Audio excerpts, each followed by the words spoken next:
Shalom Bapak Ibu, kita bersyukur kita boleh kembali lagi ada di minggu ini. Di hari pertama kita hendak merenungkan firman Tuhan kembali. Mari kita berdoa. Terima kasih Bapa di sorga buat hari ini, hari baru bagi kami mengawali minggu ini.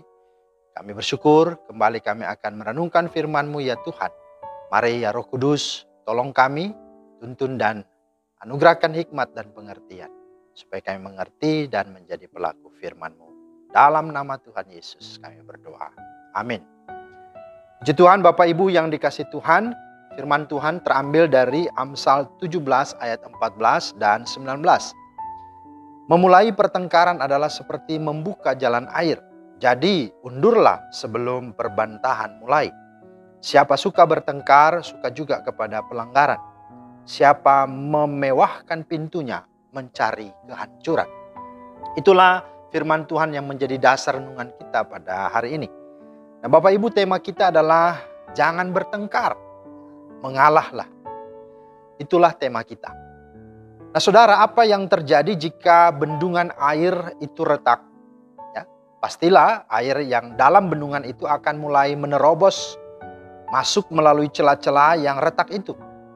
Dan kita tahu ketika volume debit air yang ada dalam bendungan tersebut banyak, maka lambat laun tetapi pasti air bendungan itu akan terus kuat mendorong dinding-dinding bendungan yang retak, yang sudah semakin lemah, dan pada akhirnya bendungan tersebut jebol dan bencana bisa terjadi menimpa daerah itu atau penduduk sekitar yang ada.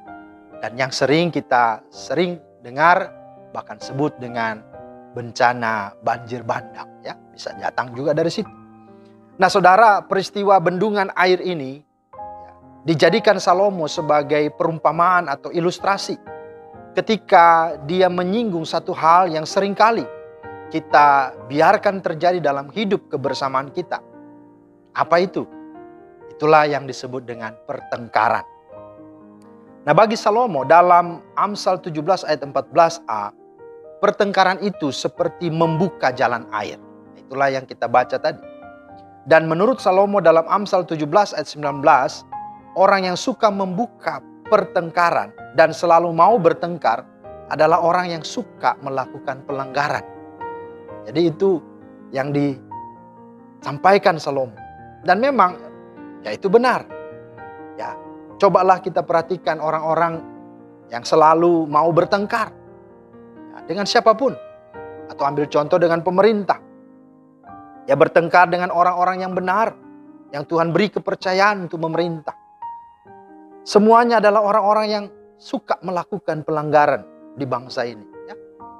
Ya mereka merusak fasilitas umum, ya, mereka memaki-maki pemerintah, mereka suka memfitnah, mengeluarkan ujaran-ujaran kebencian, provokatif, dan lain sebagainya.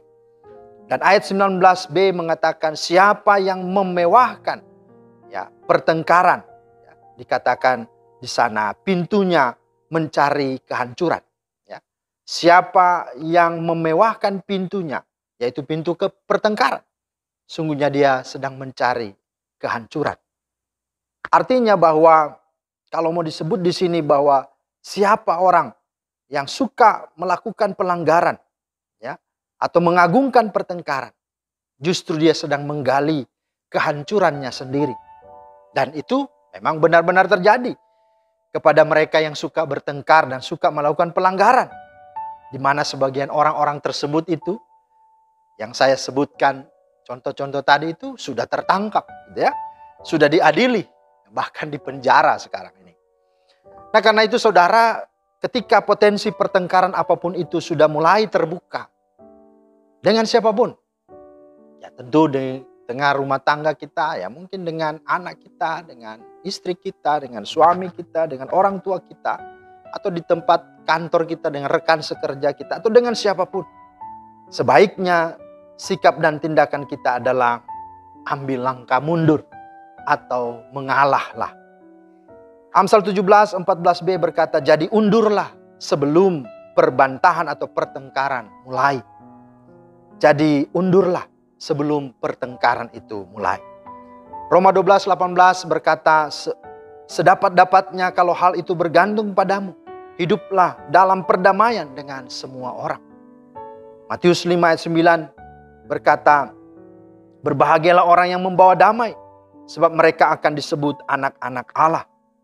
Dan firman Tuhan dalam Ibrani 12 ayat 14, berusahalah hidup damai dengan semua orang. Jadi ini sebuah ajakan panggilan dari Tuhan. Dan itulah yang utama, itu yang menjadi concern kita. Sebagai orang-orang yang sudah dibenarkan, yang sudah dipilih, diselamatkan, maka usahakanlah hidup dalam kebenaran, hidup dalam kedamaian, hidup di dalam kebaikan. Jangan bertengkar, tapi mengalahlah. Nah, inilah yang sesungguhnya disampaikan. Jadi undurlah dan mengalahlah sebelum perbantahan atau pertengkaran itu mulai. Kenapa Bapak Ibu? Karena mengalah itu ibarat kita sedang memadamkan api kecil sebelum api kecil itu menjadi lebih besar. Membakar habis benda-benda yang ada di sekitar. Jangan pernah merasa rendah sekalipun Anda yang selalu terus mengalah. Sebab dengan Anda mengalah membuktikan bahwa Anda adalah anak-anak Allah. Dan dengan Anda mengalah membuktikan bahwa Anda sesungguhnya sudah memenangkan dan sudah menyelamatkan lawan Anda dari kehancurannya.